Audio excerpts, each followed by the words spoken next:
I work out of everywhere. I'm on holiday everywhere. It's a good deal. Oh, that's lovely. Yeah, that's good. Do you need an assistant? Yeah, eventually. A back But they need to carrier? be desk bound because somebody needs to do the actual work. When are you coming to the Dubai in Australia? Today is a Sorry to 44. interrupt, guys. Vandana, 1 minute to go. You can start when you're ready. Sounds good. Sounds good. I'm coming back to Dubai in basically 10 days, roughly. Okay. So anyway, Vandana, all to you. Yeah, Steph, shall we just get started? We are live already, right? Yeah, let's go.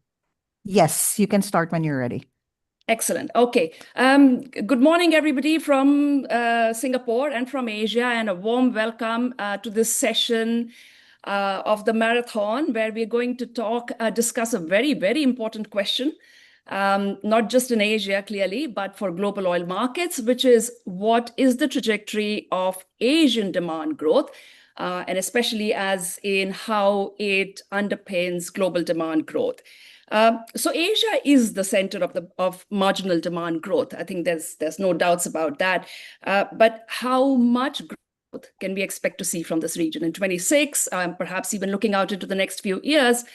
And within that, which country, which products, which part of the oil market will be driving this growth? I think these are key questions, and I'm absolutely delighted to have a great panel with me today to address that.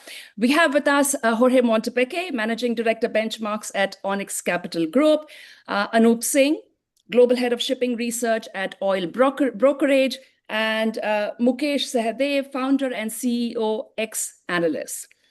Gentlemen, before we dive in, I have some figures I'd like to share, which hopefully sets some context for our discussions as well.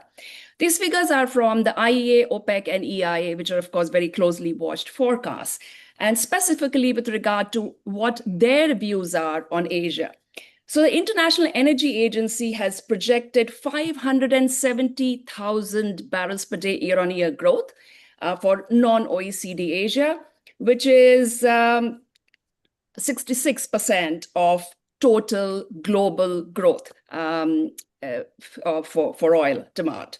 The US Energy Information Administration is projecting slightly higher, 680,000 barrels per day for Asia, about 55% of what it thinks will be the total demand growth globally. OPEC is the most optimistic, but just a little bit more than EIA, at 70,000 barrels per day is what it's pegging for Asian demand growth, about roughly half of global oil demand. So Mukesh, I'd like to start with you. If you could walk us through what your view is of the outlook for overall demand growth in Asia this year, and feel free to talk about the coming years as well. And within that, which region or which country do you think is going to lead that growth? Hello, welcome everyone. Thanks, Vanda. I think there are a couple of things, I would say 3 things to look at when we think of the demand. One is just the demand of 2026 itself, and then the demand of the future years that might show up in 2026 as well, because we live in the period of fear. And when fear happens, you have to stock up, right? We have already seen in 2025 why the oil markets, the crude markets remain backwardated because China was storing the barrels. So I will see that from a pricing point of view, the demand that matters is not what gets consumed. The demand that matters is what is consumed plus stored. Now, if you look at the IEA guidelines of storage days, I would say OECD, Europe, US, and many other countries are now 60, 70 days, whereas the guidelines are 90 days, maybe, whereas China is probably 100 days plus. India, I read, is somewhere around 75 days of coverage. So I believe that that is one topic, which is the coverage and the stocking up, which demand will show up in 2026. And given the US is trying to lower the prices, it might not be a bad year to run refineries hard and even store products, not just the crude oil. So I see the crude demand also will come higher. So you put up some numbers, right? My short answer would be, I don't do these numbers, but my gut feel is that we will surpass these numbers. Now, India will likely surpass these numbers. China, the key difference would be which sector. So that's the second point, which is the sector-wise demand. that China thought. is petrochemical. Yes. Yes, So we let will me keep come it to short that. and then we come more. Yes, just a quick follow-up, Mukesh. If demand is going to come mostly or quite a bit from stockpiling, given that China is probably the only one practically in this part of the world that has spare capacity still to store, and we know India doesn't. Just in a very short answer, do you think then that implies that incremental demand is going to be much more from China in this part of the world? I'm putting out a view that if somebody can do, China can do, and China doesn't need contango to do it. And probably we all underestimate what China's capacity is to store the barrel. So yes, I think I was listening to the previous podcast where they were saying that China has finance issues. Yes, this is so strategic going forward in 2026 with disruptions that any amount of finance would pay the bills. So yes, China, plus the operational storages at refineries, at terminals. My view is that everywhere there is a place to store, people will do in this 2026 year. And the US position on Venezuela has already ticked everyone. Storage, interesting. Jorge, I invite your thoughts. Do you agree that storage, stockpiling, and fear is going to drive demand growth mostly? And if you will talk a little bit to us about this, the China demand growth slowing down story. Do you see, and specifically, do you see any major upside or downside risks to this sort of consensus view that the world seems to have now, that Chinese oil demand growth is definitely slowing down? The numbers out there typically are for maybe 200 to 300 KBD of year-on-year demand growth. Yeah, we need to separate, as Mukesh was indicating, the difference between national consumption on the aggregate versus national demand. And they're two very different things.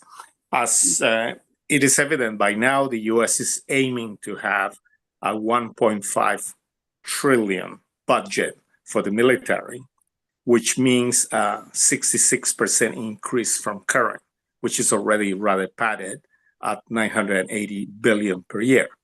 As a friend of mine was indicating, that jump in a year just means one thing: war. If it doesn't mean war, it means we want to fight. We'll have a war. So if you're on the other side of that war, the two countries would be Russia and China. One is long energy, one is short energy. China has been, for the past, 5 to 10 years, making a move into renewables. And I'm traveling in Asia, and the stark difference between China and Japan or Taiwan couldn't be more on your face. In China, you don't hear the noise. The cars are EVs, the motorbikes are EVs, while in Japan, in Kyoto, where I am at the moment, you hear the noise of the vehicles. And in Taiwan, forget it, everything is gasoline. So China is reducing the dependence for the economy on oil. But the economy is growing so massively that actually is consuming about the same or a little bit more. But as we move forward, they will increase EV penetration. So that means Chinese hydrocarbon demand has pretty much topped out and is heading down. But it's still dependent, very dependent on imports. So I was talking from somebody from the US intelligence about 3 weeks ago. And he was indicating that checking all of the steps, and my head was like blown, to have 3 years of oil storage for a war. Because if they have 50 days or 100 days and a war happens and they start to get cut off as they did from Venezuela, that to me is the first shot. The war between the US and China has started already. Whether we want to acknowledge it or not, it has started. And the first thing is to cut the periphery, which the US has done. The next, maybe they'll move into Iran and cut Iran. So that leaves Russia and China. Is that enough to sustain China? It is not. So they need to have sufficient inventory.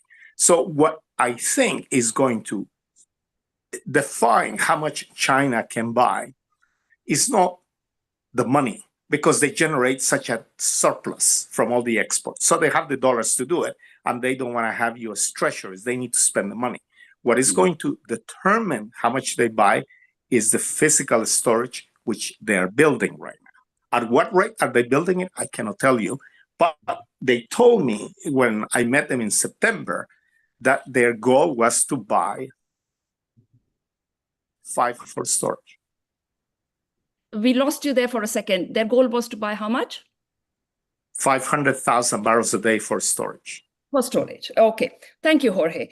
Anoop, you have a ringside view of oil movements at sea, and all the oil that is coming in for storage into China is pretty much a big part of that. I'd love to get your views on, if you could expand further on, with your perspective on China's strategic crude stockpiling and buying for that. How do you see that panning out this year? We've seen something quite unexpected through the second half of December. I tend to take a very proximate view on the markets first, and we saw a massive movement of ships from floating storage, that crude moving in sort of onshore. Right. So overall, the stockpiling activity, if you include both floating and onshore, seems to have slowed down a little bit through December. It could be a small a blip in the wider scheme of things, and we might have China come back again, and I think they will, because conducive economics certainly helps. You got very low priced Brent. They, as Mukesh was saying, they don't have shortage of capital. Probably I sit on the same page as everybody else that geopolitical environment is looking like it should be a cat amongst the pigeons for everybody, not just China, to start to build storage. The other aspect which is interesting about China, I think, is I sense and the data seems to suggest that people are calling the end of the China story a little bit too prematurely. If you just look at where 2025 refinery runs in China were, they were 1 million barrels per day higher than 2024. Some of it could be just poor data from China's end. Yeah, those stats are difficult to fully acknowledge. But 1 million barrels per day is very, very high. Yeah. Mm. So the underlying economic engine, the domestic demand engine might be slowing, but the export demand engine isn't slowing. And exports is a transport intensive and a manufacturing intensive activity. Right, so it's got to drive more consumption of transport fuels, but also of petrochemical products. So I am less bearish from China's standpoint than many of the consensus view, and I would not be surprised if eventually when reliable data comes about, that China again performs 3, 4, 5, close to 500 kbd. Uplift in demand even next year. So I'm not that bearish. China will need a sustained and a regular sort of injection of fiscal support, and I think it will get. If anything, there is much more impetus to do that when you are going head to head with an adversary like the United States. At least you want your people on your side. You want a strong economy going into a difficult situation. So I think there will be a fair bit of pump priming domestically in China. So yeah, that's where I sit. I know there's also an argument while flat prices are low and potentially heading lower. China has lost access to discounted Venezuelan crude and potentially could lose access to discounted Iranian and Russian crude as well if Ukraine peace deal happens. Would you say that was a major factor in China increasing its or stockpiling that much for strategic purposes?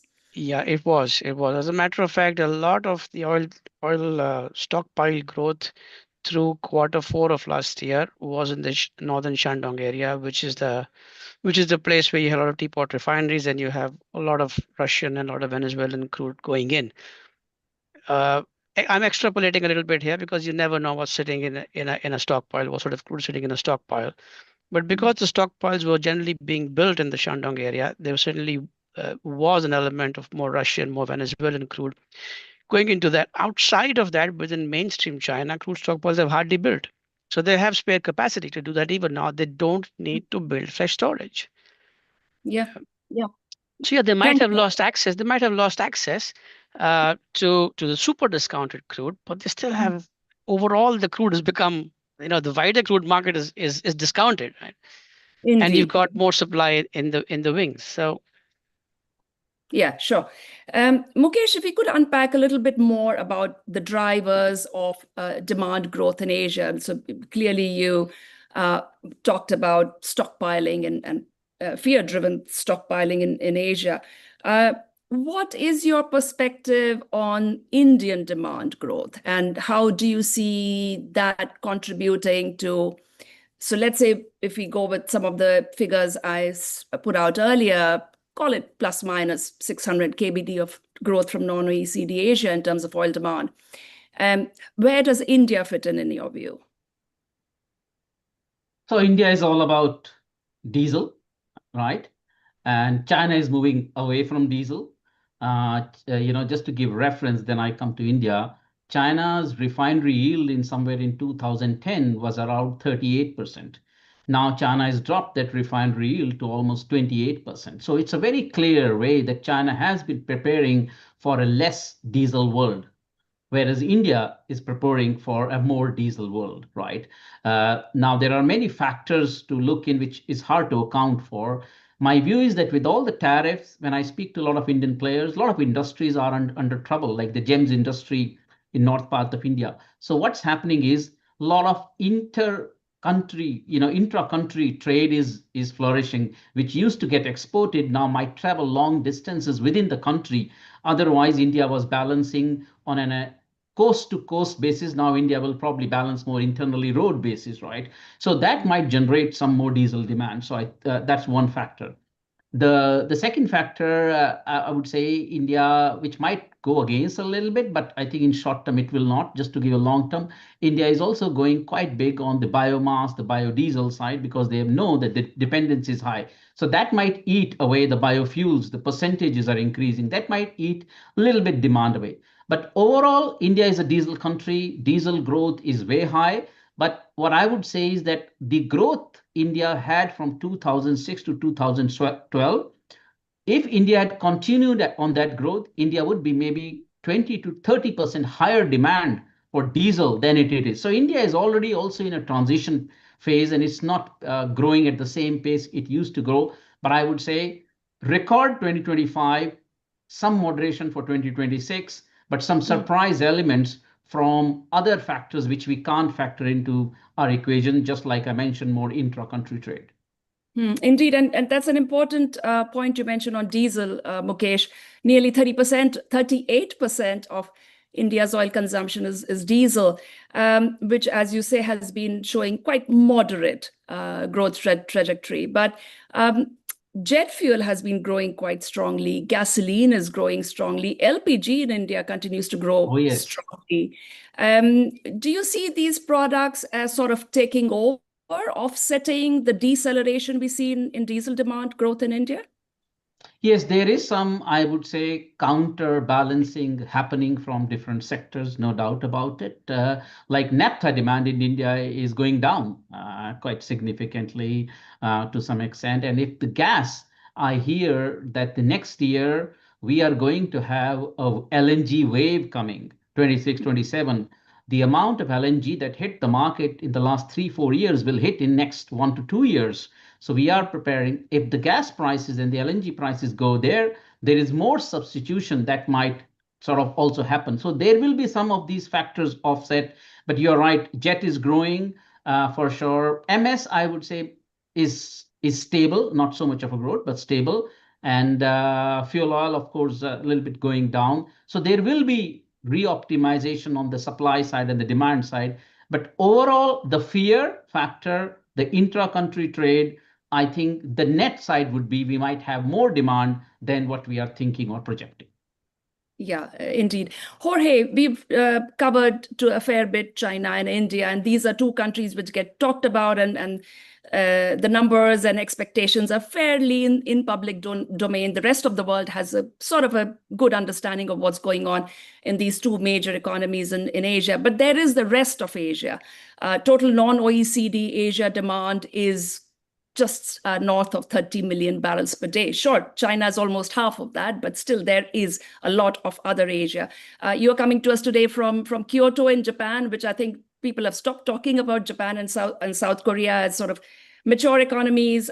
Oil demand is in a decline. But if you will, talk a little bit about other parts of Asia, and especially should be Southeast Asia, for instance. That's another region that people say, oh, we should keep an eye on this, though, again, doesn't get talked about much in terms of there isn't a very clear understanding. So especially, are there any regions you think, other than China and India in this part of the world, that we should keep a close eye on, especially for delivering upside or downside shocks in terms of demand growth? Yeah, the two main drivers moving or influencing consumption in this region of the world, and they apply essentially to everywhere else, is transition to other forms of energy. China is the leader. There's no other country that comes close anywhere on the planet. It's just they're another level, right? And then in the rest of the world and the rest of Asia is patchwork in terms of having a little bit of EVs for the last mile after you go from the train to your house, that kind of impact, but it's very little. The other major impact, and we already feel it, and definitely in Japan, is demographics. Japan is shrinking. Korea is shrinking. Singapore will shrink. Thailand will shrink. Everybody is on a demographic implosion. But some countries are older than others on average. The reason we don't talk about Japan is, to put it very bluntly, they're dying. They're already in the big decline. Their consumption will contract and contract and contract. They're already on the path to extinction, right? It's a very strong word to use, but they're on that path.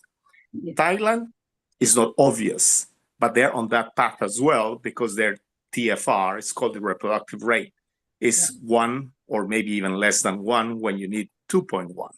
So in 20 years, maybe 15, you will see that implosion. Indonesia, in all this area, is the big winner. They're not so close to that population extinction. They're still fairly young. They're growing.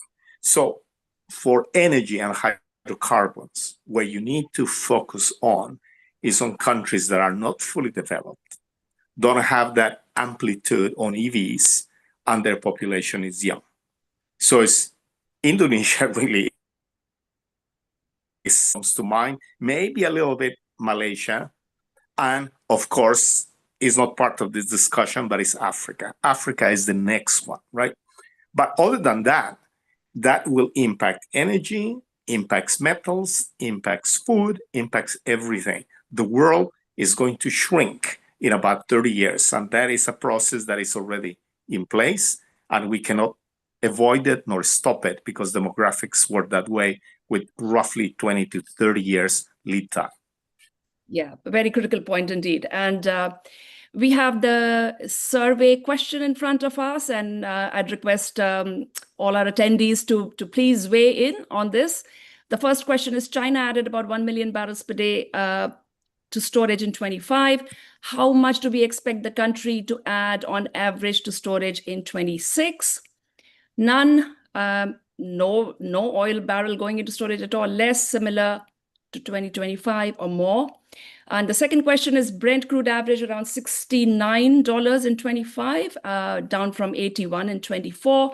What do you expect the average to be in 26? Closer to 60, 65, 70, or 80? I notice less than 60 is, or 50 is not a choice here. Though I'm sure there's plenty of bears out there who would have wanted to see that option. Okay, Anoop, I'll come to you for the final question. We've talked quite a bit about Asia. You also have a very good view of the global flows of oil, especially in the context of all the reshuffling that happened post-Ukraine, all the reshuffling that happened post the Houthi attacks in the Red Sea. And if there is a peace deal in Ukraine, and I put a big if there again in front of it, we could see a further realignment of the flows. And I think already people are talking about the potential realignment of flows as a result of everything that's unfolding in Venezuela. And bunker demand, again, as a component of global oil demand growth. How do you see this panning out? And I know there's a lot of uncertainties out there, but your best view on how this pans out. So yeah, there are two major geopolitical events which are in play. One is Russia-Ukraine war, and one is the Houthi making the Bab el-Mandeb and the Suez only partially navigable or free to transit. And both of them have created long voyages and been benefiting both shipping and bunker demand. The third thing which has happened and was sort of structural at one point in time last year was the Mediterranean became a sulfur emission control area. So there was a migration of diesel demand into that region.